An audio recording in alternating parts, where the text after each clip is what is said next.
राधे दोस्तों, स्वागत है आप सभी का राधा रानी के छोटे से यूट्यूब चैनल पर। उम्मीद है मुझे आप सभी बहुत अच्छे होंगे और मैं भी बिल्कुल अच्छी हूँ। दोस्तों, आप सभी को पता है मैं आपके लिए जो आने वाले सालाना, मासिक और तीज त्यौहार होते हैं उनकी पूजा विधि और पूजा के शुभ मुहूर्त, पूजा कथाएं आपके साथ लेकर आती रहती हूँ। तो जैसे कि कार्तिक महीना चल रहा है और कार्तिक महीने के कृष्ण पक्ष में अब बनाते हैं एकादशी। एकादशी वैसे जो है प्रत्येक पक्ष में आती है, कृष्ण पक्ष में भी, शुक्ल पक्ष में भी। कार्तिक महीने के कृष्ण पक्ष की जो एकादशी रहेगी वह रहेगी 17 अक्टूबर साल 2025 को। वैसे तो 16 अक्टूबर को दोपहर में सुबह के समय 10:35 पर यह एकादशी की तिथि शुरू हो जाएगी, लेकिन और जो ख़त्म होएगी ये 17 अक्टूबर को 11:12 पर ख़त्म होएगी दोपहर सुबह में। आप सभी को पता है हम सारे तीज त्यौहार उदय तिथि के हिसाब से बनाते हैं, तो इसीलिए 16 अक्टूबर को नहीं बनाएंगे हम एकादशी, हम बनाएंगे 17 अक्टूबर को, जो कि 11:12 पर समाप्त हो जाएगी। तो उदय तिथि के हिसाब से 17 अक्टूबर को ही व्रत रखा जाएगा। दान दक्षिणा पुण्य सब उसी दिन रखे जाएंगे। और जो व्रत के पालन यानी कि व्रत खोलने का समय रहेगा 18 अक्टूबर को सुबह 6:24 से 8:41 तक रहेगा। इस समय के दौरान आप किसी ब्राह्मण को, गरीब को अन्न, भोजन, वस्त्र जो भी दान करना आप चाहते हैं अपनी समक्ष के हिसाब से आप वह दान कर अन्न ग्रहण कर सकते हैं, अपना व्रत खोल सकते हैं। दोस्तों, अब हम बात करने जा रहे हैं रामा एकादशी व्रत कथा की। तो अगर आप मेरे चैनल पर पहली बार आए हैं तो मेरे चैनल को सब्सक्राइब कीजिएगा, मेरी वीडियो को लाइक कीजिएगा, शेयर कीजिएगा, कमेंट कीजिएगा। तो व्रत कथा शुरू करते हैं। एक नगर में मुचकुंद राम का एक राजा रहता था। राजा बहुत ही धार्मिक था, बहुत ही प्रभावशाली था। राजा की जो प्रजा थी राजा से बहुत खुश थी। राजा की एक बेटी थी चंद्रभागा।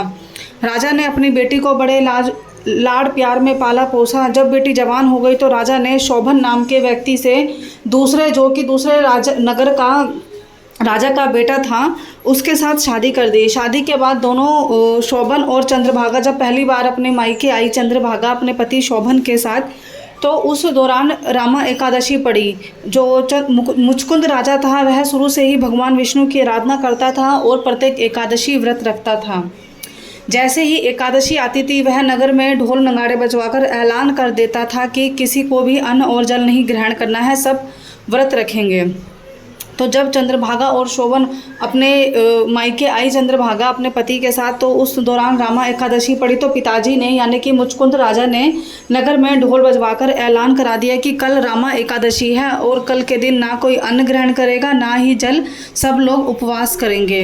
तो शोभन ने अपनी पत्नी चंद्रभागा से बोला कि यह किस चीज़ की ऐलान हो रहा है। तो चंद्रभागा ने बताया, पिताजी प्रत्येक एकादशी को पूरे नगर के साथ उपवास करते हैं, कोई भी अन्न और जल नहीं ग्रहण करता और तुम्हें भी यह व्रत रखना होगा क्योंकि हम इस बेला पर यहाँ पर आए हुए हैं। तो शोभन बोला चंद्रभागा से कि नहीं, मैं तो भूखा नहीं रह पाऊँगा, मुझसे इतनी भूख बर्दाश्त नहीं होगी, मेरी तो मृत्यु ही हो जाएगी। तो चंद्रभागा बोली कि अगर तुम यहाँ पर हो तो तुम्हें व्रत अवश्य रखना पड़ेगा, नहीं तो तुम यहाँ से कहीं दूसरे स्थान पर जा सकते हो। यह व्रत अगर यहाँ रहोगे तो व्रत रखना अनिवार्य है।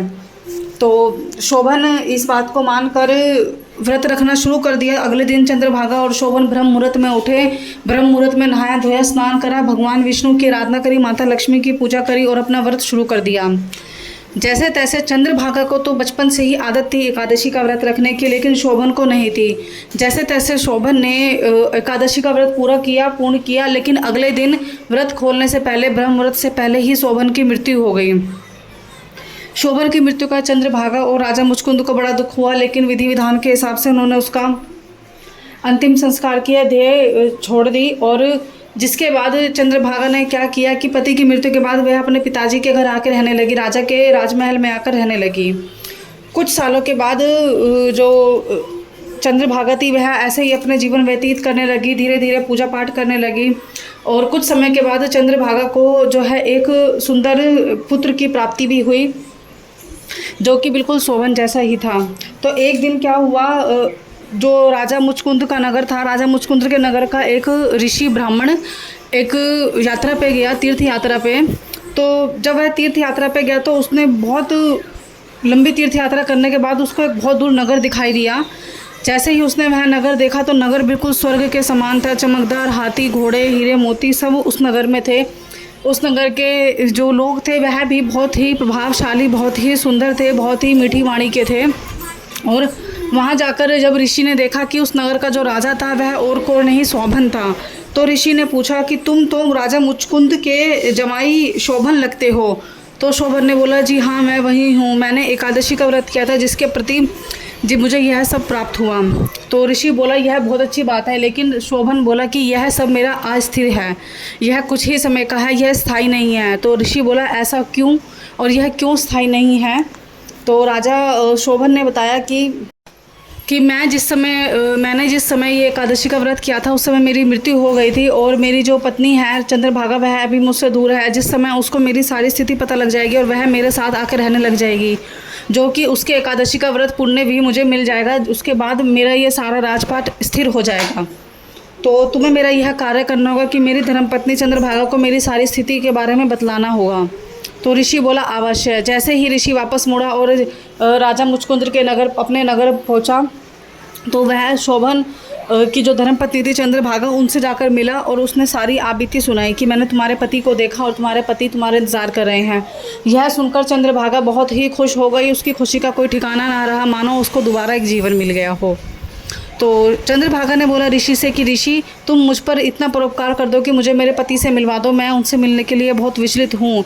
दो बिछड़े हुए जीवन साथी को मिलाना बहुत ही सौभाग्य का कार्य होता है। तो ऋषि बोला चलो मेरे साथ। ऋषि ने चंद्रभागा को अपने साथ लेके गया और जब वह देवपुर यानी कि देवपुर जिस नगर में शोभन का महल था, शोभन जिस नगर का राजा बना हुआ था, उसी नगर में लेकर गया। जो ऋषि था सोम शर्मा ऋषि, जब चंद्रभागा को देवपुर के लिए लेकर निकला तो देवपुर के समीप ही एक ऋषियों की धर्मशाला थी, एक ऋषि धाम जिसे कहते हैं हम। तो उस धाम पर लेके गया और वहाँ जाकर सोम शर्मा जो पंडित था, जो ऋषि था, उसने चंद्रभागा को एक ऋषि मुनि से मिलवाया और उनको सारी कहानी बताई कि इनका पति ऐसे ऐसे देहांत हो गया था। सारी आबिती सुनने के बाद ऋषि मुनि ने चंद्रभागा का शुद्धिकरण किया, चंद्रभागा को मंत्रों से शुद्ध जाप करके उसको मोक्ष की प्राप्ति कराई, जिससे कि चंद्रभागा ने अपनी देह वहीं छोड़ दी और वह भी मोक्ष को प्राप्त हो गई और अंत में जाकर वह अपने पति शोभन को प्राप्त हो गई। शोभन की चंद्रभागा ने ऋषि के द्वारा अपने मोक्ष की प्राप्ति कर कर अपना देह छोड़ा और अंतिम में वह शोभन के पास गई, जहाँ जाकर वह उसको मिली और उन दोनों का आपस में वार्तालाप हुआ कि पति पत्नी का आपस में कि तुम जब तक मुझे नहीं मिलती यह सब मेरे लिए अस्थायी था, अब तुम मुझे मिल गई हो और चूँकि तुमने बचपन से ही एकादशी का व्रत किया है तो तुम्हारी प्रत्येक एकादशी का पुण्य जो है वो मुझे भी मिल गया है, क्योंकि तुम मेरी धर्मपत्नी हो विधि विधान से। तो मेरा जो यह राजपाट था जो कि मुझे भगवान विष्णु और एकादशी के व्रत की परिक्रमा से प्राप्ति से हुआ है, तो अब यह सब मेरे लिए स्थिर हो चुका है, अब यह सब मेरा स्थिर है। इतना होने के बाद वह दोनों अपना जीवन सुखी से बिताने लगे। उन सबको जो राजमहल था वह सब उनको प्राप्त हो चुका था, सारा धन दौलत सब उनका स्थायी हो चुका था। तो दोस्तों, जो मैंने ये कथा आपको सुनाई है एकादशी, रामा एकादशी व्रत कथा की, मैं मानती हूँ कि मैं आपको जो भी कथा सुनाती हूँ वह थोड़ा जल्दी सुनाती हूँ ताकि समय की आपत्ति सभी को रहती है, आपको भी और हमें भी, और ख़ास करके व्रत और पूजा पाठ के दिन तो बिल्कुल भी नहीं हो पाता है। तो आपने और मैंने अभी जो सुनी है एकादशी की व्रत कथा सुनी है जिसका नाम है रामा एकादशी। रामा एकादशी का व्रत करने से और प्रत्येक एकादशी का व्रत करने से इंसान के जीवन के सारे दुख संकट दूर हो जाते हैं, उनको मोक्ष की प्राप्ति होती है, उनको सुख समृद्धि की प्राप्ति होती है, जीवन मृत्यु के जो बीच का जो उनका सफ़र होता है वह उनका बहुत ही सुखमय बीतता है। एकादशी का व्रत करने वाले मनुष्य के ऊपर भगवान विष्णु की एक अच्छी नज़र रहती है, एक अच्छी कृपा उनके ऊपर बरसती रहती है, माता लक्ष्मी का उनके साथ हमेशा साथ रहता है। तो दोस्तों, ये तो थी हमने सुनी एकादशी की व्रत की कथा। अब हम जानेंगे रामा एकादशी व्रत के कुछ ऐसे उपाय जो आपके जीवन की समस्याओं को काफ़ी दूर तक हल कर देंगे। तो रामा एकादशी के दिन आपको उपाय क्या करना है दोस्तों? सबसे पहले तो आप सुबह ब्रह्म मुहूर्त में उठिएगा।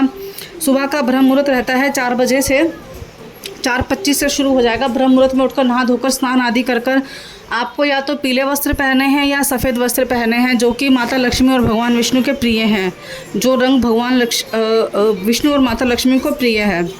उसके बाद आप भगवान विष्णु माता लक्ष्मी की आराधना करेंगे, उनके सामने तुलसी का दीप दान करेंगे। कार्तिक का महीना चल रहा है तो भरपूर उनकी सेवा करेंगे अच्छे से। इस दिन आपको एक साधारण भोजन ग्रहण करना है। मांस, मदिरा, अन्न, लहसुन, प्याज ऐसा कुछ नहीं खाना है।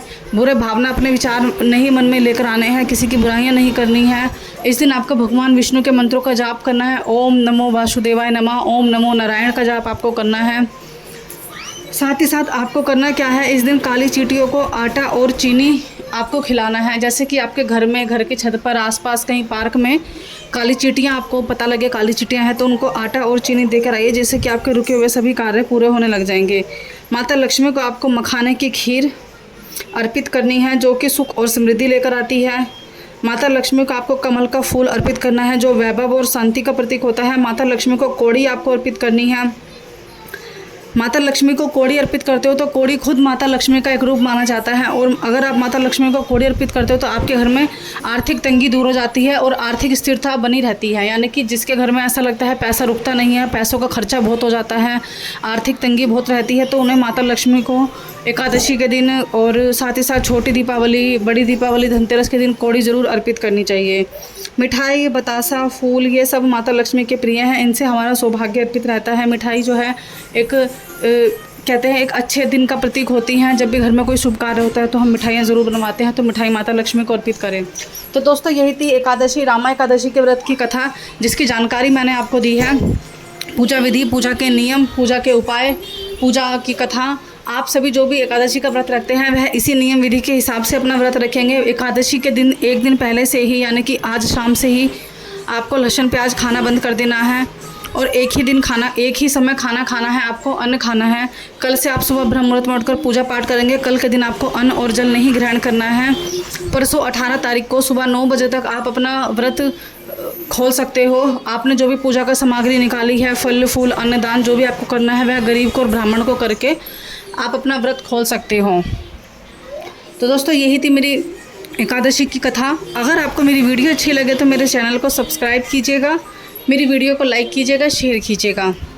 इसी तरीके का कंटेंट मैं आपके लिए लेकर आती रहती हूँ। 30 त्योहारों का समय है, पूजा करना एक अलग बात है और पूजा मुहूर्त, पूजा विधि के हिसाब से करना एक अलग बात है, जिसका हमें पूरा फल पुण्य प्राप्त होता है।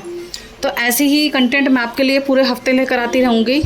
आप मेरे चैनल पर बने रहिएगा। मेरी जो भी वीडियो आती हैं चैनल सब्सक्राइब कीजिए, ताकि सबसे पहले आपको मेरी वीडियो प्राप्त हो जाए। और जो भी उपाय मैं आपके लिए शेयर करती रहती हूँ, उन उपायों को करने से आपके जीवन की जो कुछ समस्याएं हैं वो काफ़ी दूर तक हल हो जाएं। मिलते हैं अगली वीडियो में दोस्तों। राधे राधे।